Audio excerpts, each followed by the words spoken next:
colleagues, let's right away go on to business. On Tuesday, 23rd May 2023, the Committee on Presidential Affairs recommended the prosecution of the Minister for Karamoja Affairs, Honorable Mary Goretti Kitutu, her deputy, Honorable Agnes Nandutu, and the State Minister for Finance, Honorable Amos Lugoloobi, for the mismanagement of relief items meant for vulnerable persons in Karamoja. The committee received documentations from the assistant inventory indicating that the head of stores was acting on instructions of the Honourable Minister, and that was how the 9,000 iron seats were released. Recommendation: the Director of Public Prosecutions prosecutes the Minister for Karamoja Affairs, Honorable Dr. Mary Goretti Kitutu, for the following offences: A.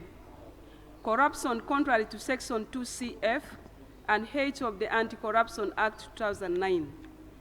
B. Abuse of office contrary to Section 11 of the Anti-Corruption Act 2009. The Director of Public Prosecution prosecutes the Minister of State for Karamoja Affairs, Honorable Nandutu, for the following offences: A. Corruption contrary to Section 2CF and H of the Anti-Corruption Act 2009. The Director of Public Prosecutions prosecutes Honorable Amos Lugoloobi for the offences of loss of public property contrary to Section 10(3) of the Anti-Corruption Act 2009. The components to do with iron sheets are sub judice. Rule 73 of our Rules of Procedure. 73.2, a matter shall be considered sub judice if it refers to active criminal or civil proceedings.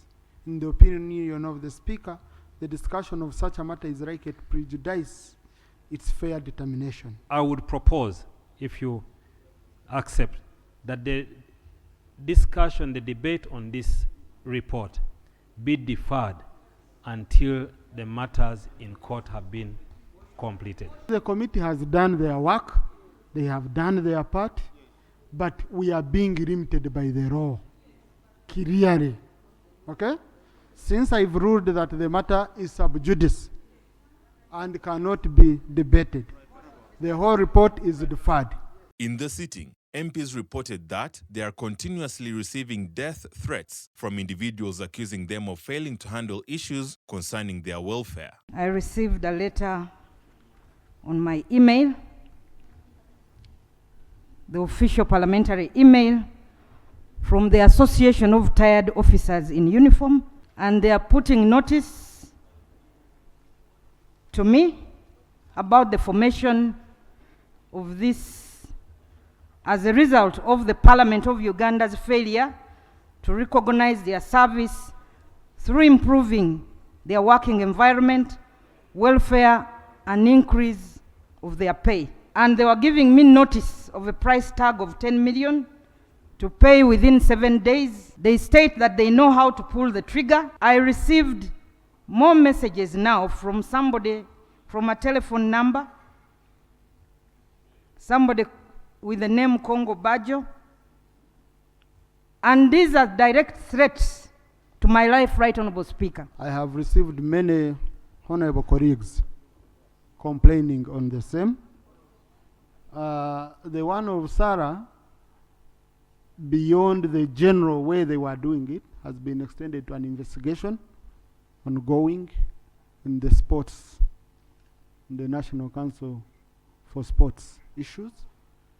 But also there are some members, people who are in the Sports Federation, who are threatening some of our members to go through on their investigation. And I don't know whether they don't know that oversight is part of what we do, because the money they are using is money appropriated by these same members. Government is aware of some of these developments. I thank Honorable Sarah Opendi. She shared with me those messages she received from that criminal, and the investigative organs of government are already in full swing, and would like to assure Honorable Opendi and the House and the country that the situation is under control we will leave no stone unturned in order to get those culprits. Also in the sitting, government withdrew the Public Service Pensions Fund Bill 2023, a new pension bill that was aimed at implementing a mandatory contribution system for public servants' pensions. In view of the fact that there are numerous proposed amendments, the Public Service Pension Fund Bill 2023, I guide that if the minister agrees with this, with the majority of this amendment, then the minister should move under Rule 140 of the Rules of Procedure of Parliament to withdraw the bill and incorporate the proposed amendments and have the bill introduced for first reading. What we are going to be dealing with also involves some changes in the principles. Like, for example, what he was raising on the contributory scheme was not in the principles. So if the executive, if the minister feels that it is a good idea to address that, then it requires us to amend the principles. Right, Honorable Speaker, this is a government bill. Government is interested in this bill. But like you rightly pointed out, this is not a bill we can make a mistake on. We must be absolutely clear, both on its financial implication and even its social implication. On Wednesday, 24th May 2023, the Deputy Speaker, Thomas Tayebwa, blamed the current expired courses crisis on misuse of strong words and directed the National Council for Higher Education to declassify expired courses as those under review.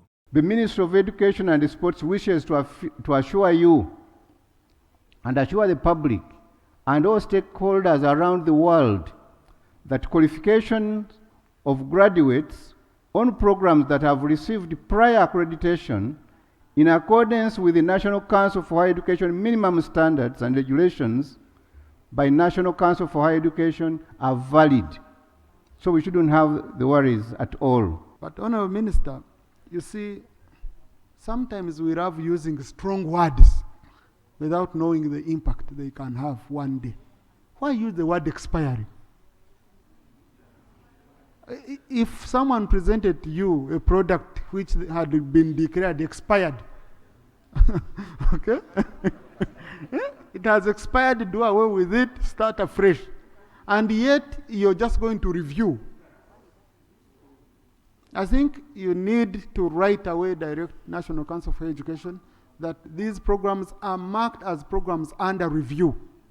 During the sitting, Parliament passed the Employment Amendment Bill 2022 that will enable the standard employment of casual laborers. The committee observes that the bill, through its principles, seeks to operationalize Chapter 4 of the Constitution by providing for the rights of employees susceptible to marginalization at workplace, such as breastfeeding working mothers, domestic workers, casual workers, migrant workers, and persons with disabilities. There are issues of casual laborers where many employers are getting casual laborers after sometimes they work and they are not given contract and they are dismissed summarily.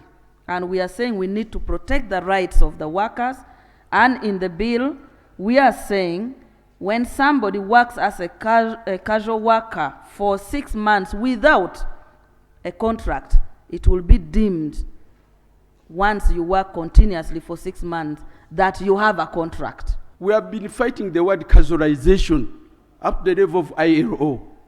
As we go to the field now, even graduates in some industries are casuals.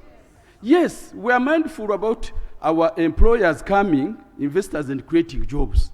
We know the scarcity of jobs. But should we fold our hands and our people be exploited because we should not talk? This is what we're trying to address. We are saying, look, if somebody has been used for a certain period, are you still needing him or not? What they do is that they have now graduated. These casual workers have been assigned to someone outside the factory, and they are exploited because they gave the money to a third party who is not in the factory, and is the one that decides what to give those people. For us as workers, we feel that there is inequality. We need to balance between the challenge that we are having of unemployment and the treatment of Ugandans.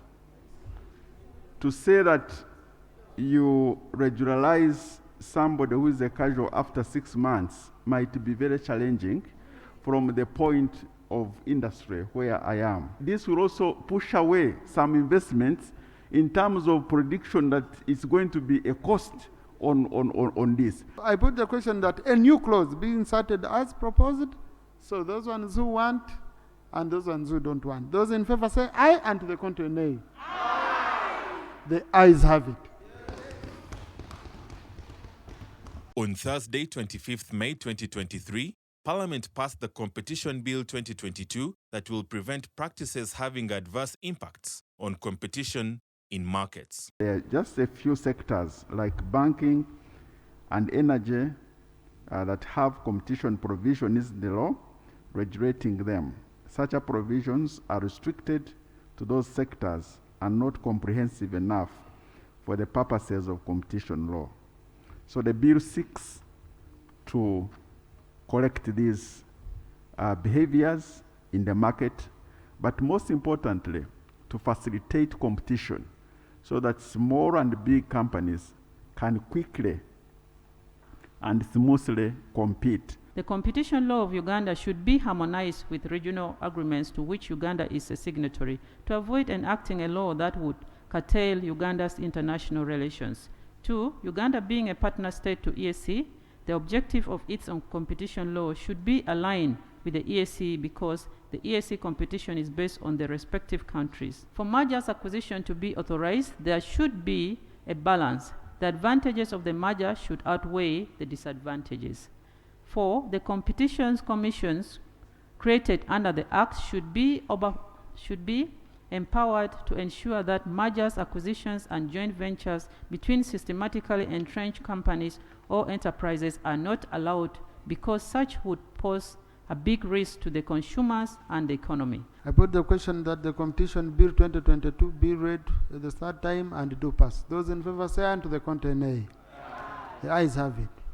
In the sitting, the Minister of Finance, Planning and Economic Development was tasked to ensure adequate financing for maternal health as a way of averting the escalating maternal mortality. In order to meet the constitutional obligations of the state to uphold the right of women and fulfill their reproductive rights, the government should prioritize and provide sufficient funds in the national budget for maternal health care. 2, the Ministry of Finance, Planning and Economic Development should prioritize issues of maternal health, then in the 2022-2023 national budget, so that necessities for maternal care are fully catered for. Later, the Minister of Finance in charge of general duties, Honorable Henry Musasizi, moved a motion to withdraw a financing request of 500 million euros from Amarok Capital Limited and Sovereign Infrastructure Group aimed at financing the 2022-2023 budget.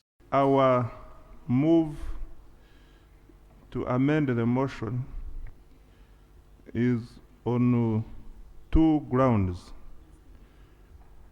One ground is that given the time we have not been able to gather all the information that is required to justify why this company should get this arrangement, because we have got new developments that the company's experience is limited. It has not handled transactions of this magnitude, and we feel we should do more work to get more information about this company. Whereas Article 95(3) of the Constitution of the Republic of Uganda provides that the Speaker may, after consultation with the President, prorogue Parliament by proclamation, aware that the necessary consultation with His Excellency the President has been carried out and it has been agreed that Parliament be prorogued, noting that the second session of the 11th Parliament commenced on Friday, 7th June 2022, now therefore in exercise of the powers conferred on the Speaker by Article 95, Clause 3 of the Constitution of the Republic of Uganda. it is proclaimed that Parliament shall stand prorogued with effect from 25th May 2023. The pending business before the House and its committees is hereby saved, given under my hand and sealed at Parliament House, Kampala, this 25th day of May 2023. Anita Mong, Speaker. Thank you.